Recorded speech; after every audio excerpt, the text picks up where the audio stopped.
Listen closely because what Sheriff Chris Nanos confessed on NBC this past March 12th, 2026, should absolutely freeze the blood of anyone tracking this mystery. He boldly claimed detectives figured out exactly why Nancy Guthrie vanished right from the jump, practically within the opening hours. Moreover, that working theory supposedly stayed rock solid through 40-plus days of gathering clues, running lab tests, and dodging reporters. Yet that exact same afternoon, federal agents were practically wearing out their shoe leather canvassing her community. They kept grilling locals about roaming contractors, asking about any shady cars cruising via Entrada around 10 o'clock on January 31st, 46 days deep with zero cuffs and absolutely zero suspects. An 84-year-old grandmother remained vanished into thin air while the top brass swaggered on national television boasting he held all the answers from the start. You simply cannot reconcile those two realities in any normal sense, meaning he either hoarded critical secrets or he played incredibly fast and loose with the definition of the word knowing. However, we have a hidden third option here, and frankly the hard clues drag us kicking and screaming straight toward it.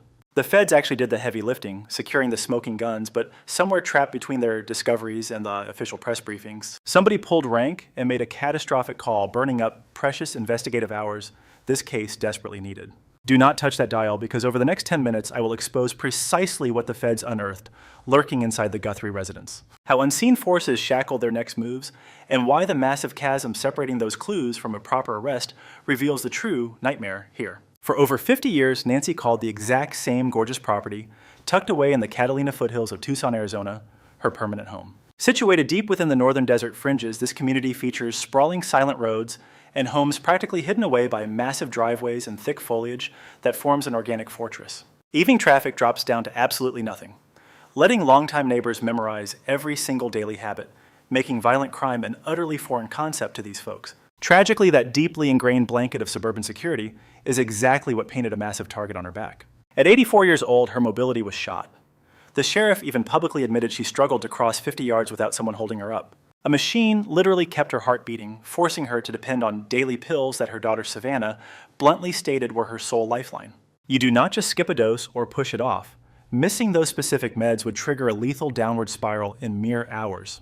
Yet her mind stayed incredibly sharp, maintaining her fierce independence where it truly counted, like religiously streaming her Sunday services over the web, connecting virtually with the exact New York parish Savannah went to preferring the comfort of her couch over navigating the messy Tucson traffic. Folks next door mentioned to the press how she rarely ventured outdoors lately, sparking quiet anxieties whenever she vanished from sight for too long. By nightfall on January 31st, 2026, she was sharing a warm supper and playing cards at her daughter Annie's place, enjoying a totally mundane night. It felt incredibly routine right up until disaster struck, starting when Annie's husband, Tommaso Chion, chauffeured her home. Security feeds logged the garage raising at 9:48 p.m. and shutting 2 minutes later at 9:50. Tommaso watched her walk inside before peeling out, marking the final time family laid eyes on her alive. Bright and early the next day, a close pal rolled up right on schedule for their usual Sunday digital worship session. Nobody answered the frantic knocking or the ringing phones, prompting terrified relatives to sprint over and tear the whole property apart looking for her. Striking out by noon, they dialed 911. Uniforms pulled up at 12:15, taking one look at the porch and instantly knowing this was not some dementia wanderer. The horrifying crimson spatter stood out immediately, perfectly round, undisturbed droplets, plummeting straight onto the entryway stones with absolutely zero shoe treads tracking through the mess. Not a single footprint broke the pattern, while her Apple Watch life-saving heart pills, fully stacked wallet, and cell phone all sat totally abandoned right on the kitchen island. The front doorbell camera did not just happen to glitch out.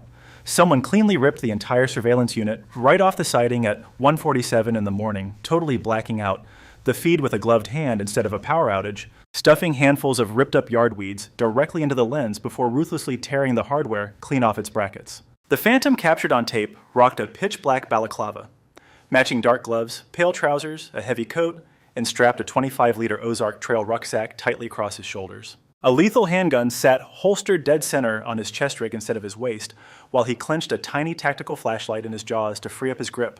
He strolled straight up to the lens, radiating the chilling swagger of a calculated predator.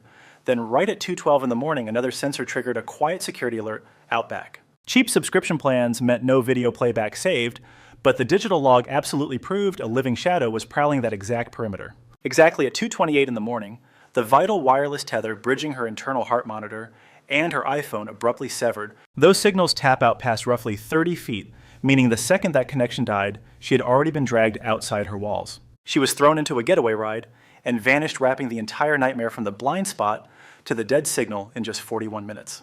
8 minutes post-disconnect, a mystery ride flashed across another surveillance feed located a solid 2.5 miles down the road. Right then and there, the literal breadcrumbs for this woman completely evaporate, though the gruesome splatters out front were just starting to whisper their secrets to the lab technicians. What the scientists decoded from those undisturbed red stains would ultimately hand them the absolute holy grail of this entire botched manhunt. Federal agents tore through the bloodbath and secured a game changer that solved one massive puzzle while simultaneously ripping open a terrifying new mystery. Deep within the residence, they swabbed raw genetic material that did not match the victim, her relatives, or any known friend on the planet. They scooped up literal biological blueprints left by complete outsiders, breathing her air during those fateful 41 minutes, plural, not just one intruder. Number 2, we were looking at a genetic nightmare. The sample contained overlapping biological strands originating from a minimum of 2 completely unknown ghosts. Speaking to NBC News on March 12, 2026, Sheriff Nanos finally admitted this truth. He confessed that separating those complex biological layers posed massive scientific hurdles, potentially stalling the manhunt indefinitely. Federal agents immediately fed those genetic signatures into CODIS, hoping for a hit among the 26 million criminal records stored nationwide. They got absolutely nothing.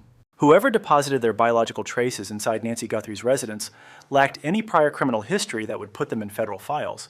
These phantoms had no official records yet. They were undeniably real. Thankfully, modern forensic science routinely unmasks anonymous suspects missing from official databases, breathing life into investigations much older than this current nightmare. Investigators relied on the exact methodology that brought down the Golden State Killer following 40 years of dead ends. It was the identical approach that nabbed Brian Kohberger just weeks after the Idaho College massacre. Utilizing forensic genetic genealogy means law enforcement no longer requires a direct match sitting inside a government server. All scientists require is a family member who shares sufficient DNA traits on a public ancestry site to trace a shared lineage. Federal agents understood precisely where this crucial biological evidence had to go. The Bureau asked for custody of the items and received a flat denial. Federal investigators desperately wanted those dark gloves found near the property shipped straight to their elite Quantico laboratory. Located in Virginia, this premier facility boasts the nation's top forensic tools and instant connections to the exact genealogical networks famous for cracking decades-old mysteries. Pima County Sheriff Chris Nanos flatly refused the request. Instead, he shipped everything off to DNA Labs International, a private commercial facility down in Deerfield Beach, Florida, maintaining an old contract with his department. Chatting with Reuters, one federal insider warned this stubborn move threatened to severely stall an already incredibly time-sensitive manhunt. Another contact, giving a statement to News Nation, held nothing back. They labeled the choice absolutely idiotic, predicting federal agents would inevitably need to confiscate the materials from Florida. This blunder wasted precious hours that Nancy Guthrie simply could not afford to lose. According to reports, Pima County shelled out roughly $200,000 to have that particular Florida facility analyze the biological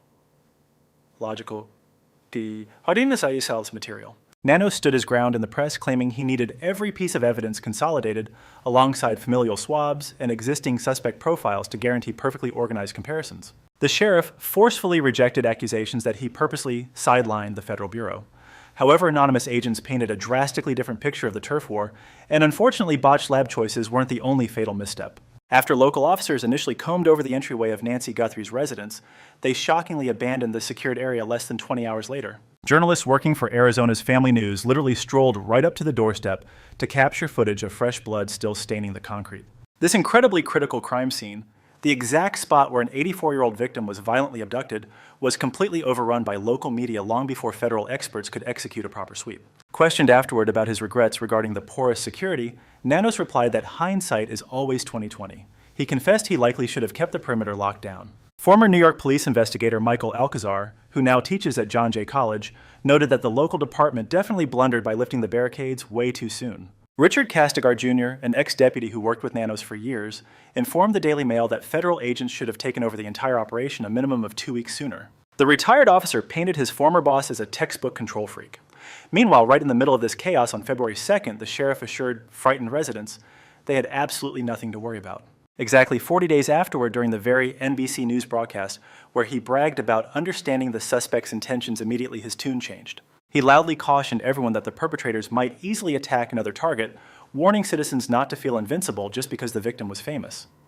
Incredibly, one single official issued both of those wildly contradictory alerts. You cannot logically mesh those two perspectives without questioning what intelligence he possessed, his exact timeline, and why he stayed totally mute for 40 agonizing days between updates. Extortion letters started showing up long before the general public was even aware Nancy Guthrie existed. That initial message hit a Tucson television station's digital inbox on February 1st, identically matching the timeline of her initial disappearance report. Another threat quickly followed, and then a third materialized. The captors deliberately emailed news organizations instead of reaching out to terrified relatives. Every single message demanded massive cryptocurrency payouts in Bitcoin. Furthermore, each letter established strict cutoff times that ultimately expired without any actual retaliation. Lead federal agent Heath Genet verified to the press that the extortionists included a pair of highly classified facts completely hidden from the media. The first secret clue specifically mentioned Nancy's smartwatch and its exact resting place within the residence. Their next hidden detail described shattered security lamps hanging by their cords behind the house, perfectly shielded from street view and totally absent from any early news reports. Investigators verified both of those chilling claims. Those specifics meant the author had absolutely stood inside the victim's living room. Authorities officially classified the correspondence as authentic, yet the countdowns expired on both February 5th and February 9th without a single incident. Relatives went on television begging to hand over the cash. Savannah Guthrie even filmed a desperate plea guided by federal hostage experts, speaking straight to the violent kidnappers. Cameron Guthrie, an armed forces aviator who stayed silent throughout most of the nightmare, released a personal message when the initial clock ran out. The captors wanted $6 million. The massive payout sat ready, yet the phantom author who flawlessly described shattered outdoor bulbs and the location of Nancy Guthrie's personal electronics simply vanished. The kidnapper offered zero evidence the victim survived, ignored every emotional broadcast, and abandoned all financial negotiations. The communication blackout was sudden and absolute. Search teams pulled their specialized tracking dogs away on day 39. By day 41, authorities finished sweeping the property, while the reward money rocketed from $1.2 to $2 million. Ex-federal supervisor Steve Moore bluntly told reporters that the absolute only individuals holding the truth were the monsters who orchestrated the crime. He insisted no secret bystanders existed in the shadows, predicting the ultimate breakthrough would arrive via hard laboratory evidence instead of a lucky phone call. A deeply unsettling query began bubbling beneath the surface, one that numerous retired agents kept skirting around, but refused to voice outright. Everyone wondered if the dead air following the failed extortion attempt signaled the tragic outcome we all feared, or if it pointed toward a completely different, much darker reality. Reviewing the case files, retired federal executive John Miller dropped a bombshell theory that the mainstream media completely brushed aside. The entire operation completely derailed the exact second it started, rather than falling apart days afterward or when the ransom clock finally ran out. The very instant they confronted Nancy Guthrie on January 31st, a fatal mistake occurred that could never be undone. So what unfolded next? All those letters to the press, the cryptocurrency extortion, and the precise insider details might have just been an elaborate smokescreen to hide her actual fate. Miller chose his phrasing carefully. He suggested the whole kidnapping angle was fabricated after a catastrophic, unfixable disaster took place right there on the patio. Former federal investigator Jennifer Coffindaffer closely monitored this entire situation out in the open from the very first day it hit the headlines. She gave interviews to Newsweek, showed up on massive television networks, and navigated 41 days of conflicting updates, major setbacks, and baffling police briefings. The former agent delivered raw truth instead of chasing sensational stories. On March 10, 2026, she dropped 3 specific words she had avoided entirely: glass half full.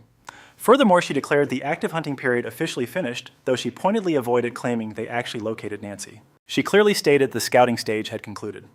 Within the realm of high-level government probes, that particular terminology carries serious weight.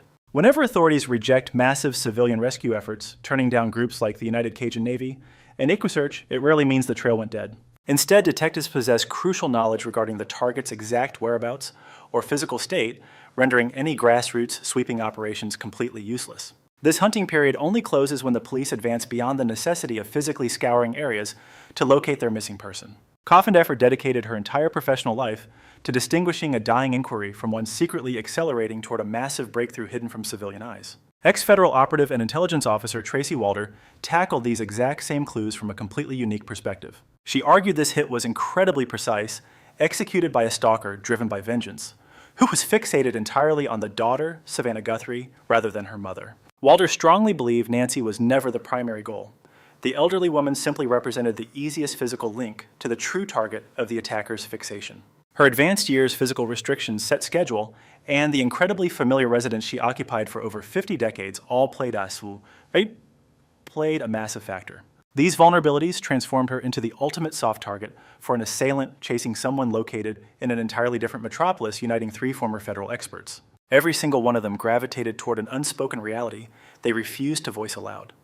Yet their subtle hints and the underlying data led straight to it. 46 days after her heart monitor stopped registering data at 2:28, before dawn, authorities likely transitioned from a desperate rescue mission into a murder investigation. Should you have a friend heavily invested in this mystery who truly needs to grasp the hidden reality behind those polished media briefings, please share this. Forward this breakdown to them instantly, as this exposes the brutal truth that mainstream news outlets absolutely refuse to publish. The scientific workflow driving this probe avoids a singular path. Instead, multiple analytical avenues are operating at the exact same time. Every single approach is meticulously crafted to strike the identical final conclusion while starting from vastly separate origins. Biological evidence recovered inside her residence is currently undergoing advanced ancestral tracking. This cutting-edge method completely bypasses the need for prior criminal history. Detectives only require a distant family member sharing sufficient biological markers to link back to a shared lineage on public platforms like 23andMe or Ancestry. Specialized scientists construct a sprawling family web from those slight matches, filtering suspects through location, age, and appearance until they corner one exact person. Barbara Ray Venter, the genius expert who famously unmasked the Golden State Killer, chimed in on the investigative reality. She explained to CNN how this science demands severe patience. While certain mysteries unravel under 8 hours, others consume 2 whole years, and this hunt remains active. Mobile network pinging serves as a completely different investigative weapon. Any activated handset near a mass logs its exact location, giving detectives a perfect digital map. Every single electronic gadget lingering around the Catalina Foothills district from January 31st through the dawn of February 1st deposited an undeniable tracking signature. Although the radio transceiver held by the intruder evaded network detection, the cellular device belonging to the getaway driver at 2:36 before sunrise likely triggered a ping. That dark Ozark Trail rucksack remains an absolute Walmart exclusive. Furthermore, the accompanying weapon carrier could be purchased from that exact same retail giant. Federal authorities collaborated directly with Walmart to hunt down receipts for that exact bag weeks prior to the kidnapping while circulating weapon pouch photos throughout Tucson. Even physical currency exchanges create permanent retail footprints. Registers document the exact minute security lenses capture the shopper, and massive clues emerge via Cold Case Files USA. A man identified as Dominic Evans, reportedly a 19-year partner of Tommaso Cian, boasts an extensive rap sheet full of theft and break-in charges. His bodily features supposedly mirror the government's official suspect breakdown of the patio intruder almost perfectly, including matching stature, body type, a wrist tattoo, and a ring. Police departments have vehemently refused to label Evans an official suspect or a person of interest. All of these heavy accusations remain entirely unverified speculation right now. Officials did verify that Derek Cullen busted on February 5th for texting fake extortion threats to the private lines of Nancy Guthrie and Tommaso Cian possessed their contacts. Detectives can access every stored number and text log within that critical window, feeding into an immense digital prosecution they have been assembling through 6 weeks of work. The victim's Navy Honda CR-V remained locked inside a government impound lot for over 40 agonizing days. An insider chatting with Brian Enton confirmed this massive weight had nothing to do with authorities tearing the automobile apart, unlike at the infamous Brian Koberger situation. Instead, a digital extraction attempt totally fried the internal computer during lab testing, forcing an official dealership fix before police could hand the keys back. Returning the automobile proves the data sweep finished successfully, indicating every clue federal agents required is firmly logged inside a dossier that has evolved beyond collection. Taking a deep breath to fully absorb this reality is absolutely crucial, simply because these dark truths extend well beyond the tragedy of Nancy Guthrie. When a high-stakes abduction case forces local deputies to work alongside federal agents deciding who processes the crime scene is never just bureaucracy. It comes down to pure science. Nobody denies that the independent genetic testing facility down in Florida does stellar work cracking ancient mysteries. However, the federal lab at Quantico relies on a highly specialized internal network syncing perfectly with cutting-edge ancestral tracing systems, wielding massive computing power to untangle messy genetic samples while leveraging deep ties with family tree servers to accelerate the results. Routing crucial clues around this federal system will not ruin the science, but it absolutely ruins the clock. When you are dealing with an 84-year-old captive who desperately needs her daily heart pills, any delay becomes deadly. How this predator stalked his prey reveals an incredibly precise and chilling hunting strategy. Our prime suspect scoped out Nancy's house, empty-handed on January 11th, coming back, geared up on January 24th, hitting weekends both times. Anonymous insiders recently explained to Brian Anton and the Fox News team that stalking a solitary grandmother who followed a strictly predictable schedule deep inside a sleepy suburban block highlights what criminal profilers consider hunting easy prey while heavily investing in intense groundwork beforehand. That dark mix speaks volumes, proving the attacker was cold calculated and definitely not a rookie. Furthermore, Jennifer Coffindaffer points out that carrying a two-way radio screams organized teamwork. Grasping this highly organized multi-suspect approach proves former federal agent Tracy Walter completely right. Recognizing this meticulous gang operation stops us from brushing it off as a random tragedy and confirms a deeply calculated hit. First responders found Nancy Guthrie's vital heart pills abandoned on the island at 12:15 in the afternoon on February 1st, sitting right next to her abandoned smartwatch. The intruder left her mobile device behind too, proving she never packed a bag or walked out willingly. After 5 decades of making memories there, she vanished without taking a single personal item. Lab machines are humming, family trees are forming, and mobile ping logs are secured. Right now, someone out there is breathing free while hiding the dark truth of those 41 minutes. They are sweating as the bounty tops $1.2 million, seeing federal agents swarm the block, constantly wondering if keeping quiet is worth it. Dial 1-800-CALL-FBI. You can also drop clues safely at tips.fbi.gov without giving your name. Smash that like button if our deep dive taught you more than the mainstream news. It costs nothing and fuels future investigations. Join the channel and ring the bell so the second this mystery breaks wide open, you will hear the exclusive details directly from us. For those craving a deeper look into the forensic clues left by our mystery kidnapper, we are breaking down the Federal Bureau's exact profile and their hidden blind spots in our upcoming upload. The real evidence paints a much darker picture than network television admits, so I will catch you in the next stream. In every community, the greatest danger is not always the darkness outside, but the false comfort that tells us it could never reach our door. This story is a heartbreaking reminder that safety should never be taken for granted, especially when it comes to the elderly, the vulnerable, and those who depend on others for daily care. Nancy's case speaks to something deeper than crime. It reveals how fragile life can be, how precious time is, and how devastating the cost can be when urgency, truth, and responsibility are delayed. An older person is not just a victim. They are a lifetime of memories, love, sacrifice, and dignity. To harm them is to wound the heart of a family and the conscience of a society. The lesson is clear: we must protect one another more fiercely. We must check on our loved ones, take threats seriously, value every minute in a crisis, and never allow pride or negligence to stand in the way of justice. A compassionate society is measured by how it protects its weakest members. Let this not only be a story of fear, but a call to vigilance, humanity, and moral courage.